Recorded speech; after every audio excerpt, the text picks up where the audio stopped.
Where does creativity fit into compliance? In more places than you think. Problem solving, accountability, communication, and connection, they all take creativity.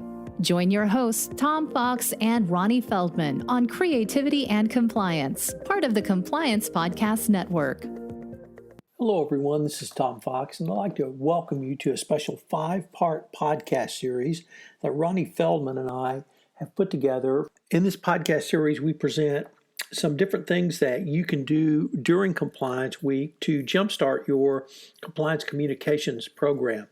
So in episode 1, we debate whether Compliance Week is BS, Ronnie's position, or my position that no, it's important and significant.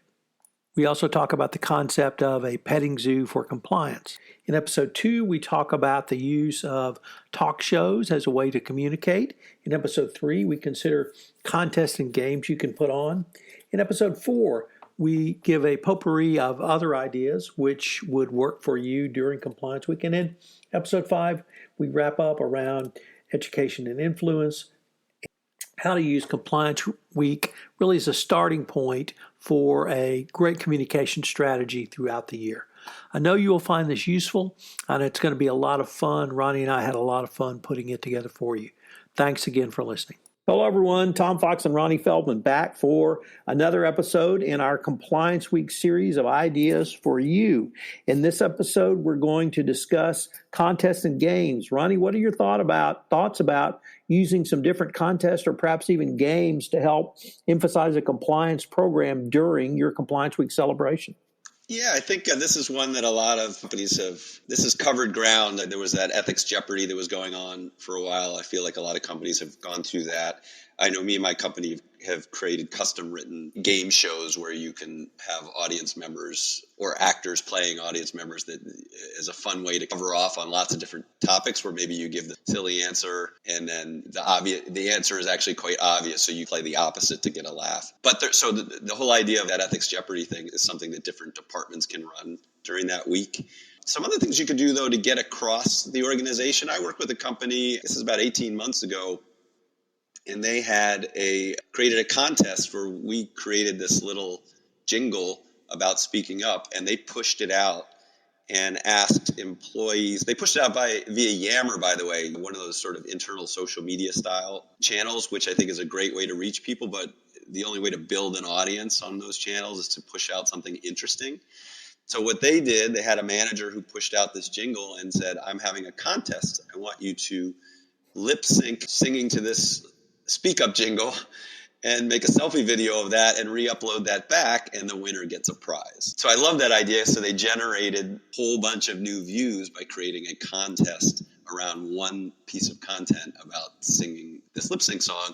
I've also seen companies make contests like create a little selfie video telling a story of an ethical dilemma that you've been involved with. Or I like these because these aren't necessarily making you act, but it's just grabbing your phone and telling a story and uploading. Other little games I've seen, you might have heard me mention this before. I love the simple party game, 2 Truths and a Lie. So that's a real simple way to do 2 truths and a lie about a policy. You can use that to debunk misconceptions. You can have people vote on what they think is true or not true. So that's a way to do a simple series, one on each policy, where you can highlight 2 facts about it. And here's another idea.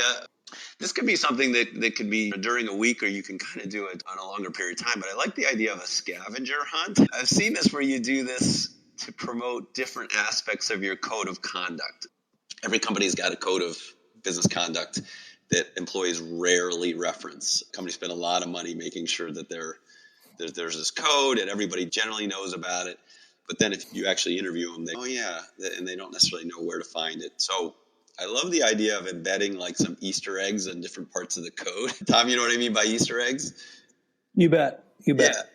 You hide a fun fact online where the code is, and you send people hunting for those fun facts, and they have to come back with the answer to that question and input that answer to get the reward. So it's a way like you can hide a little fun fact about a conflict of interest, or it could even be something non sequitur. The point is, go find the conflict of interest policy and find that thing. So now you've taught them where to go.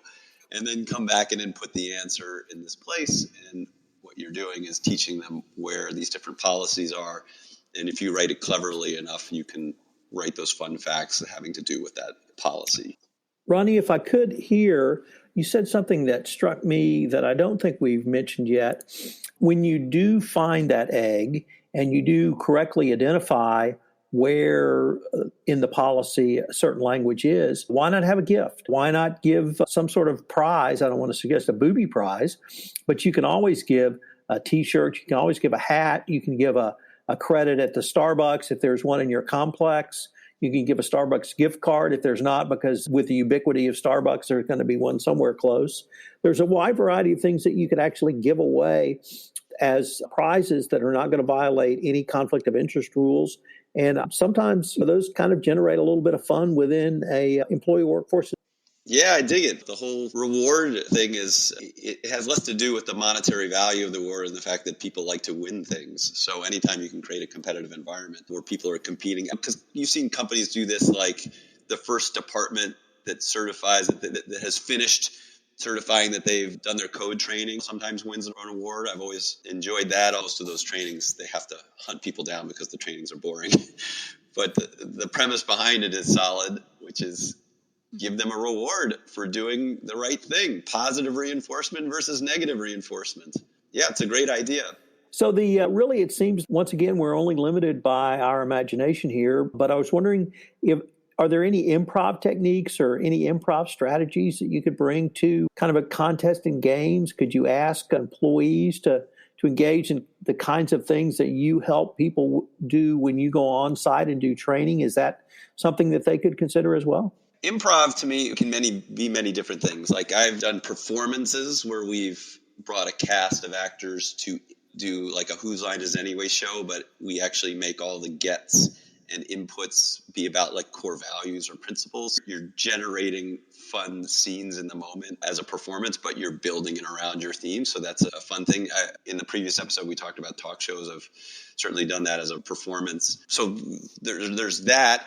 There's also the ability to teach improv skills, which are fun, interactive things. I think we're going to talk about that a little bit as in our next podcast. But the whole idea of these contests and games is to get people not doing rote things, but thinking.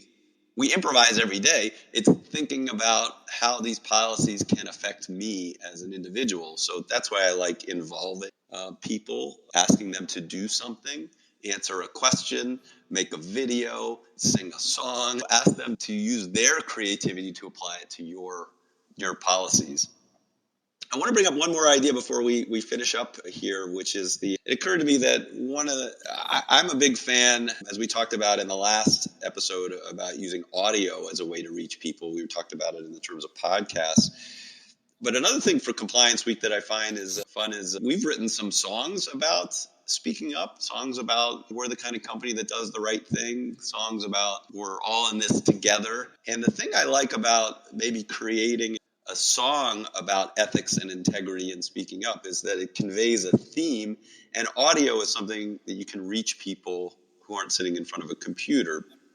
So, for example, we created this song called The Right Thing, and the company played it over the loudspeaker during lunch. You can play it as hold music before a webinar. You can play it underneath the intranet site. You can play it between speakers at an event. You could play it between speakers at a training. It's a way to embed this earwormy song into the organization. So that's a fun activity. And then the company I work with, they made little contests about it. What they did was they said, let's vote on your favorite lyric. And they listed 5 lyrics. Or ask some open-ended questions on their internal social media channel about what part did you like about the song, what part did you hate about the song. Basically used it as a stimulus to create interactivity. But yeah, that was another fun idea. Ronnie, unfortunately, we're near the end of our time for this episode, but I hope our listeners will join us again for our next episode where we take up another idea or two. You want to say goodbye to everyone, Ronnie?